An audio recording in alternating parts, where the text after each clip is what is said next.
कि ये मेरे किसान, ये मेरे भोले किसान जो है, इन किसानों के साथ क्या धोखा हुआ, ये किसी रेवेन्यू मंत्री को पता है? किसी रेवेन्यू मंत्री ने जाना कि इस समाज के साथ कितना बड़ा धोखा हुआ? भारत के संविधान के आर्टिकल 19 के अंदर हर किसान को जमीन का मालिक बनाया गया। मारवाड़ी में कहावत चली थी, खड़े जकेरा खेत चढ़े जकेरा घोड़ा, यानी प्रत्येक किसान को जमीन का मालिक बनाया गया था। किसान जमीन का मालिक बना था संविधान के अंदर, लेकिन इन सरकारों ने और इन अनजान नेताओं ने वावदासियां लेने का काम किया, जिसकी वजह से कुछ बदमाश लोगों ने किसानों के उस अधिकार को खत्म किया और भूधारक की जगह उसको खातेदार बनाया। 20-25 साल के बाद खातेदारी खत्म की और काश्तकार बनाया। आज आपके खेत की नकल ले लेना, जमाबंदी ले लेना, उसमें आपका नाम काश्तकार के कॉलम में लिखा हुआ है। काश्तकार तो आप संविधान से पहले भी थे, आज भी काश्तकार हो। इतना बड़ा धोखा हुआ, ये रेवेन्यू मिनिस्टर कौन सी नींद में सो रहे थे? साथियों, जानकारी के बिना वहां बोलना संभव नहीं है। पार्लियामेंट में और असेंबली में बोलना ये किसी के बस का रोग नहीं है। जब तक जानकारी नहीं होती है वहां जुबान नहीं खुलती है। इसलिए मेरा निवेदन है कि आप मुझे भेजे ना भेजे उसकी कोई बात नहीं है। हर कोई अपनी अपनी पहले बात कह चुके हैं कि कोई भी व्यक्ति वोट अपने देश से देगा, क्योंकि वो मत है, मत यहाँ से निकलता है। मत आज आपके दिमाग में कुछ और चल रहा है, कल कुछ और होगा, परसों 26 तारीख को जब घर से रवाना होंगे तब कुछ और होगा। जब वो आप पोलिंग बूथ पे जाएंगे और लाइन में खड़े होंगे तब मन आपका कुछ और होगा। जब आप अंदर जाएंगे, स्याही लगवा देंगे, तब मन आपका कुछ और होगा। लेकिन जब आप पर्दे के अंदर जाकर के मशीन पे उंगली दबाएंगे तब आपका मन कुछ और होगा और वही मन काम आएगा। आज मेरे रिक्वेस्ट करने से या फिर इतनी बड़ी भीड़ को देख करके ये नहीं होना चाहिए। जिस व्यक्ति को जब वो पोलिंग पे जाएगा उस समय उसको सोचना होगा, वो सोचेगा कि मेरा हित कौन कर सकता है, वो चुपचाप से उस पर्दे के अंदर बटन दबा के निकल जाएगा। ये मत है, ये अंदर से निकलता है, ये जेब से नहीं निकलता, ये मार्केट की किसी दुकान से नहीं निकलता, ये अंदर से निकलता है। मत का मतलब मारवाड़ी में क्या नहीं, मतों मतों की मतों ही दे सके, हिंदी में मत के। तो ये मत तो आप जिसको देना होगा देंगे, लेकिन मैं आपसे निवेदन ये करना चाहता हूं कि आप युवाओं को अगर रोजगार दिलाना चाहते हैं, आप इन युवाओं को राष्ट्र के निर्माण में लगाना चाहते हैं, आप इन युवाओं के माध्यम से इस राष्ट्र को विश्व गुरु बनाना चाहते हैं, सोने की चिड़िया बनाना चाहते हैं, तो इन युवाओं के लिए आवाज उठाने वाले बंदे को वहां भेजना। आपके घर में जो बच्चे पल रहे हैं, उन बच्चों की सुनहरी और भविष्य सुधारने वाली एजुकेशन कौन दिला सकता है, उसकी आवाज कौन उठा सकता है, उसको अपना वक्त देना।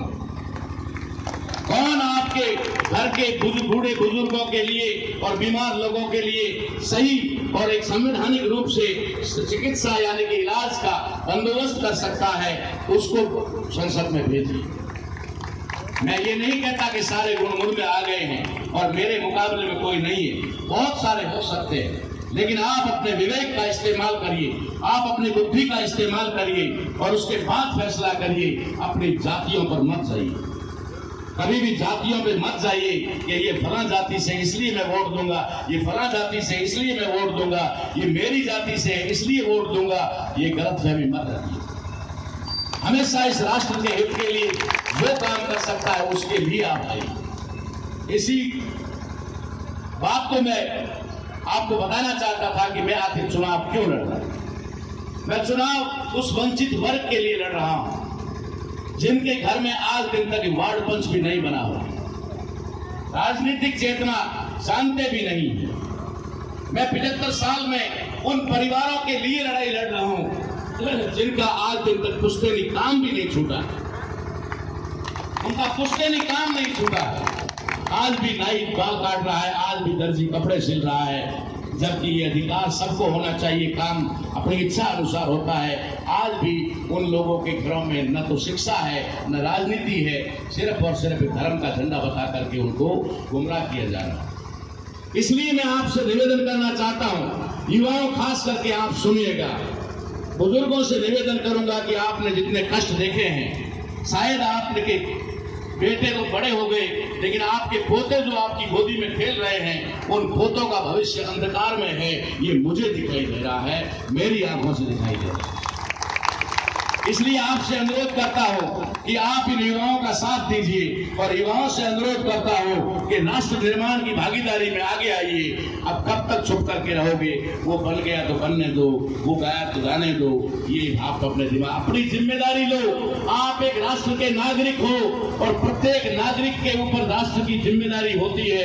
इसलिए एक राष्ट्र को दुनिया में कैसे आगे बढ़ाया जाए, भारत को दुनिया का विश्व गुरु कैसे बनाया जाए, इसके लिए आप लोगों से अनुरोध।